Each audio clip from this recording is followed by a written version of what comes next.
What's going on, guys? Welcome back to Pure Evil MMA. I'm your host, as always, Evil Eddie from MyMMAnews.com. And today we have a very special guest joining us here today, Trisha Cicero. What's going on, Trisha? How you doing? Not much. I'm doing great. Great to talk to you again. How are you doing? I'm doing really good. I'm really excited for the rest of this year. And just to catch everybody up, me and you bumped into one another recently at the Cage Titans fight out in Plymouth, Rhode Island, and that was a far trip for me. It was like a 3.5 hour ride. You're coming all the way up from Florida. How was the trip up here, and did you enjoy the scenery? Because that place goes crazy. It was great. It was a really great experience. I have nothing but great things to say about Cage Titans. Everybody was a great, pleasure to work with. The views were great. I mean, people were nice. So yeah, it was good. It was a long trip, but it was very nice. Not the So outcome, still a good trip. you actually fought O'Hearn, who I was literally blown away by her performance there. What did anything surprise you about her performance? This was a really good debut for her against a really tough opponent in yourself. I'm not gonna lie, I was siding with you. I was like, this is a great fight for Trish, and then she goes in there, and I was really shocked at her performance against somebody like you. What did you think of her performance? Yeah, yeah. I had watched her videos, but I knew that she hadn't fought maybe in almost 2 years, maybe a little less than that. And it looked like she really put everything together, like the little things she had done right in each of her amateur fights leading up to this pro debut. It seemed like she put everything together because, that was the surprising part. I knew that she had all of those elements. I knew she was going to be aggressive. I knew she had good jiu-jitsu. I knew that she had aggressive striking. But I thought I could catch some holes in between, and she just, she's a hard hitter. She's aggressive. And she's a tough girl, she's young. She's going to go far for sure. This is my favorite part about MMA, and these are my favorite interviews because this is such a crazy sport.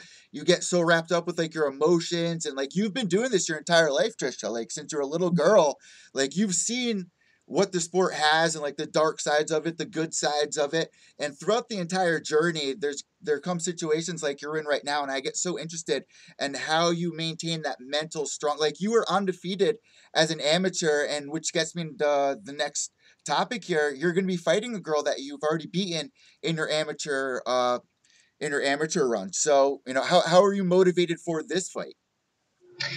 This is a really amazing opportunity for me because, like you said, I did have a very smooth amateur start, undefeated. Got to fight for a belt, defend the belt, and then once my pro career started, it's been a little rocky the last couple of years between not being able to get as many fights as I wanted, fights falling through, losing fights. So now having a record of 1-3, it's not easy to find a fight, and it's also not going to be easy for me to find a fight that's good for me at this point.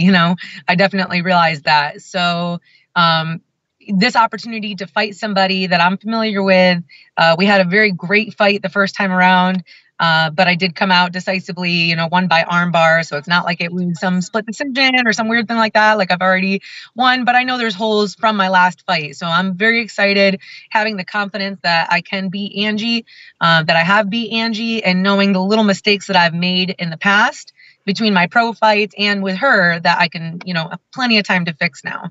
So very, very happy about this. And for people out there, you're going to be fighting around Christmas time, December 15th, against Angela Jennings. So that's really exciting that you have a pretty good amount of time to get ready, and you're training with some of the best teammates, obviously in the game that everybody's very familiar with. I mean, I saw freaking Trouble. I saw Trouble following you around. Valerie Yeah. Letourneau was with you. She flew up here. What did you guys discuss on the plane ride home, and what are you guys discussing right now with moving forward? Because she's obviously been through. She's a veteran in her own right. She's a huge mentor to me. Not only she's my friend, she's my training partner. She's like my big sister in the MMA world. And she really, opened my eyes up. It was very discouraging. I'm not going to lie. After my last fight, it was one of those moments that I know every fighter goes through where you're like, do I keep going or do I not? And, she really encouraged me. And Val has gone through, obviously losing a title fight in the UFC, and then going from that and kind of losing a couple more tough fights that maybe she should have won, and then switching over to Bellator. And now she's now she's fighting for the title in Hawaii. So on the same day, actually. Um, so she's been through that roller coaster throughout her career as well. She had a tough start in the beginning of her pro career too. So having that perspective, it's very encouraging. Not just her, but my other teammates. MMA, it's it's a roller coaster. So it's easy to stay motivated when you're winning, but when you lose or you lose a tough fight that you thought you should have won, it can be tough for sure. But having somebody like Val and my other teammates, it's helpful a lot. And it's like that for people everywhere, whether you're at school and you're so young that you really don't understand, and like you see a lot of kids drop out of school, like it gets really hard. The only thing you can do is, if this is what makes you happy, you wake up every day motivated, there's nothing better in life than that. Like if it makes you feel alive, and it's it's in the long run, it's a sport. People either lose or win. And I think what a great little part that you brought up right there about going to Hawaii. What did you know about this? Because this is huge news. I mean, Bellator's beating out, the UFC, going down to Hawaii. This is gonna be huge. So when did you first hear about it? How long was this in the works for? Is this something that she's had her eye set on, or like what do you know, if you can say anything? Well, I mean, I just found out about it when everybody else did, when Yeah. Bellator announced it. But the only thing I can say is that when I was with her for her last fight, and we were in Temecula. And after the fight, I mean, they had them face off right there. I mean, they were interviewing both the girls, and right away Scott Coker was talking to her, and basically, they brought up the idea, in almost like he was joking about it, like, yeah, maybe we'll have the title fight in Hawaii. But in the back of his head, I think he was serious about it too, like trying to figure out how to make it work. So I really enjoyed being at Bellator. I think in the future, I would love to fight for Bellator. I really enjoyed meeting Scott Coker. Everybody there was really awesome. So, I mean, I could see right away their wheels were turning of like, okay, how do we make this happen in Hawaii? Because let me tell you, in California, she had a huge, huge crowd. Like, I can't imagine what it's going to be in Hawaii. Obviously, Val's going into enemy territory, but I mean, the energy in that place, in that small little venue, it was insane, insane. All like Hawaii pride. So it was very cool. That's really exciting. There's not many people that have been talking about it. I mean, this is huge for women's MMA, to have them literally go there for her down in Hawaii. Like that's huge news. Like, and other girls that's doing it. So, what have you been working on recently outside of MMA? I know that you got your little business that you're doing. I saw you working some new designs and stuff like that for T-shirts. So, how's that business life going on for you? How have you been It's handling going that? great. Yeah, I'm really, really fortunate that, through my years of martial arts and training people and teaching, that I've kind of set up my life to where I'm fortunate enough where, especially since I'm not making money off of fighting yet, that I can make money and still train very hard twice a day, and still train clients in between, and still work on different business projects. So that's been really good. I'm going to start doing some online training, which is going to further help me have more time to rest and recover, because there's only so many hours in the day that you can run around training clients and teaching classes, and it takes energy out of me as well. So I want to still be able to earn an income, and increase my value and keep helping others. And if I have a platform that's accessible to everybody, it's going to be a lot easier. So that's what we're working on next. I mean, I forgot that you're down in Florida. The hurricanes coming. How are you handling all that? I mean, it's hurricane season, so that's kind of like I've been down here for 15 years now or something. I had 14 years. So you get kind of used to it. Like, you kind of ignore it. Like, oh, okay, they say it hurt. So, I mean, nobody's really, like, I didn't even know that the hurricane was supposed to be coming to our area. I don't know. I'm in South Florida, like in the Boca Raton Oh yeah, area. yeah. So I don't think anything like threatening is coming in the near, like, next week or so to us, but I could be wrong. I don't know. I don't pay attention too much until you start seeing the gas lines get long. So yeah, it's crazy. So down in Florida, I mean, a big thing down there is bodybuilding and stuff like that. Have you ever done like a competition, or would you ever do something like that? Because I feel like you have the perfect physique. Like you're like the perfect person. Like a good you literally look like a model. You literally look like a model. I don't think anybody is gonna deny that. Have you ever thought about doing competitions or stuff like that? Because you. Yeah. I have. It's probably one of the most common things I get asked, like, out in public. People are, oh, are you a bodybuilder? Do you compete? Are you training for a competition? Do you do CrossFit? Like, constantly.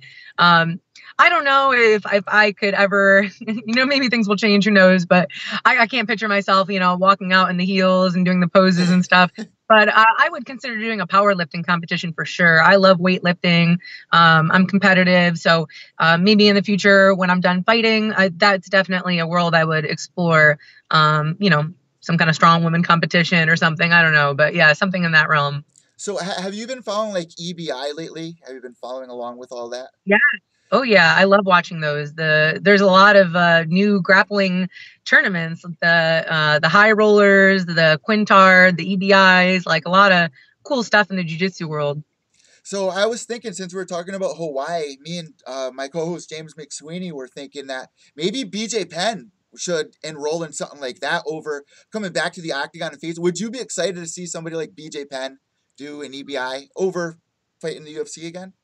Yeah, I think so. I think, you know, I had a friend that kind of made the same comment of like, man, you know, wouldn't it be a lot better if BJ Penn and Ryan Hall were just doing a high Yeah. level tournament? Like now we're gonna have to see them try to strike with each other, maybe, and maybe they go to the ground, but maybe they want to, you know, like, you know, they're both high level jujitsu people. So for a jujitsu fan, that's what we want to see. But yeah, I think that would be really cool.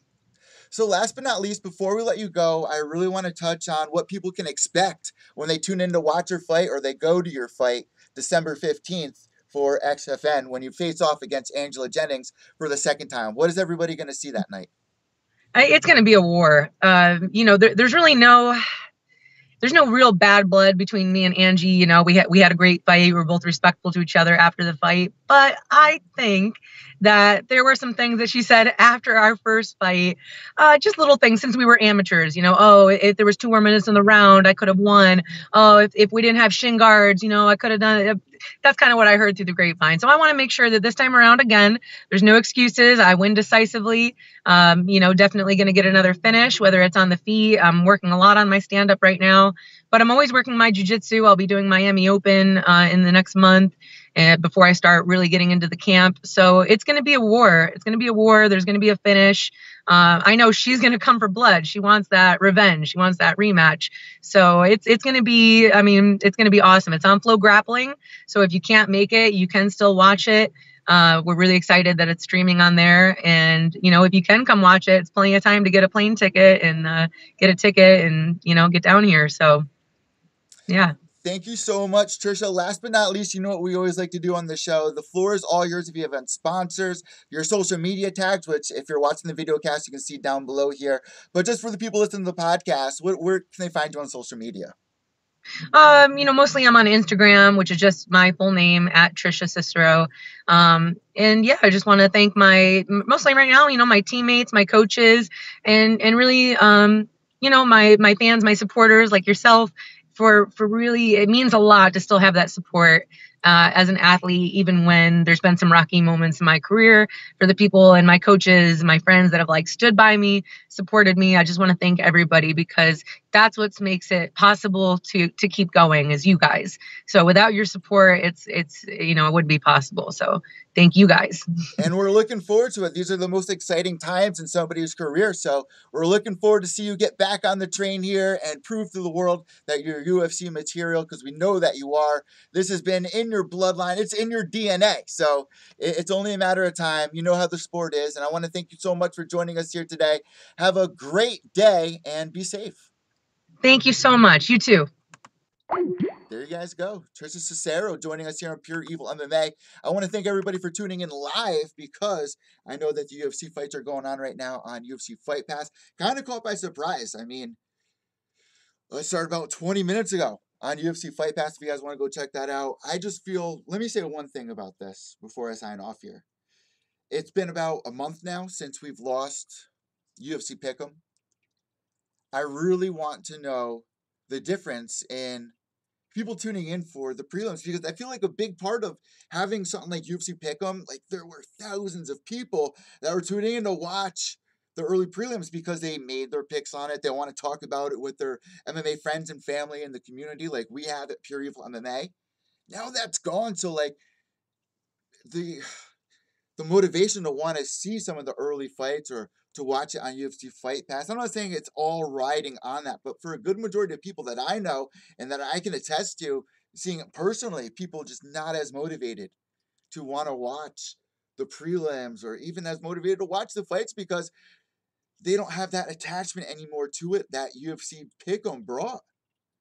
And who knows what's going to happen? Maybe they'll have it added on the ESPN.com app or the ESPN Plus. But right now, I really believe that it's, even if it's just a couple of percent difference, the difference that it makes. And let's say, like, another plus side for UFC Pick'em was a lot of the guys on there for the prelims or Fight Pass prelims or even the main card that you weren't that familiar with. But you pick somebody, they win the fight, and then you see them a couple of months later, a couple of weeks later, they're back on the card. You're going to side with that guy again, and you're going to, something's going to connect, or you're going to get an interest for that guy because, you have it on UFC Pick'em. It's bringing you that interaction, so to say. So let me know what you guys think about this. Give me a thumbs up if you enjoyed today's interview. I'm trying to do more live interviews for everybody. I know that we got a whole bunch of new subscribers here on YouTube and also on iTunes, Podbean, Spotify, Stitcher, Podomatic, you name it. So I want to thank you guys so much. If you're watching on YouTube, give us a thumbs up. Share this interview to your Twitter or Facebook page. Let people know about us. That's the only way that we're going to grow. If you guys drop a comment down below, that also will help YouTube will recommend us to somebody else that is out there that is watching the same stuff that you guys are watching. It's just kind of weird the way that YouTube works, and it would mean a lot. Also, guys, a reminder, we're doing a giveaway on iTunes. All you got to do is leave a review, take a screenshot of that review, and send it to me on Twitter or Instagram at @PureEvilMMA_ or on Twitter at evil_echo. That's EVIL_ECCO. We just released episode 150 of Pure Evil MMA, so big celebration for that. Thank you to all of our day one people. Thank you to all of our new listeners. We also have some new merch dropping because it's almost my favorite month of the year. That's right, Halloween is just a couple of weeks away, and I have something very special for everybody. A little hint. Some ghost stories inside the MMA community, whether it's fighters, whether it's media members, even fans, like even supporters of Pure Evil MMA. If you guys have a ghost story, let me know about it. Even if you just want to type it up or pre-record it and send it to me in an email or something like that, I want you to come on here and share your story with the entire community. That is what I'm looking forward to for October. I always look forward to the ghost stories, American Horror Story, which I'll admit I have not watched yet. The new season of American Horror Story. I'm kind of ashamed to admit, but I will catch up on it. Last but not least, guys, I'm Evil Eddie from Pure Evil MMA, MyMMAnews.com. I want to thank Trisha Cicero so much for joining us here today from Coconut Creek, Florida. American top teen train alongside Valerie Letourneau and some of the bigger names out there, like Amanda Nunes, Joanna Young-Jacek, you name it. It's going down at ATT. Guys, I'm Evil Eddie from Pure Evil MMA, MyMMAnews.com. Remember, without evil, there's no purity. Behave yourselves. Oh, I'm going to be going on Twitter right now. I'm going to be keeping up with obviously the UFC fights. But tonight, guys, I am going to Foxwoods Resort Casino to cover a line fight, and you guys can watch it live on flowcombat.com. If you aren't subscribed to flowcombat.com, you're missing out on a lot of great performances, a lot of great fights, even grappling, stuff like that. They have it all. flowcombat.com. Get your subscription today. They're not paying me. Trust me, they're not paying me. But Lion Fight has so much to offer, so many great young up-and-comer fighters. You've heard him here on Pure Evil MMA. Steve Walker is going to be going up against Christoph tonight. Zeal. Christoph versus Steve Walker. And I've always said it. Steve Walker reminds me of a young up-and-coming Anderson Silva. He's going to be defending his title tonight, and this is going to be the toughest matchup of his entire career, guys. I cannot wait to see what unravels tonight. We also got Yayo from Team Yayo Represent. We actually did a fight party with Team Yayo. He had me come all the way out to Rhode Island to host at Fuego Fuego, a Latin nightclub. We did the podcast in the VIP room. There were people literally surrounding us, had their phones out taking pictures while we're doing the podcast. It was one of the coolest moments of my life. Definitely awesome. So shout out to Yayo Represent. Man, good times, good times. We need to get more of that going. Shout out to Fuego. That was such a ballin' night. I mean, that was something else, and I really have my fingers crossed. We even tried freaking Vegemite. One of our supporters here, shout out to Big Paws, sent us a bottle of Vegemite from down under in Australia. Me, Yayo, and Yayo's beauty stylist tried it. Well, she actually pretended to try it and then admitted that she really didn't, which was smart of her. I literally almost vomited. Now, the video is a little hard for you guys to hear, but I did upload that clip on my Instagram page, and you guys will laugh your ass off if you want to go check that out on Instagram at @PureEvilMMA_. Guys, I'm checking out. Get ready for the post show tonight for Lion Fight and also the updates. Guys, I'm Evil Lady from Pure Evil MMA, MyMMAnews.com. Remember, without evil, there's no purity. Behave yourselves.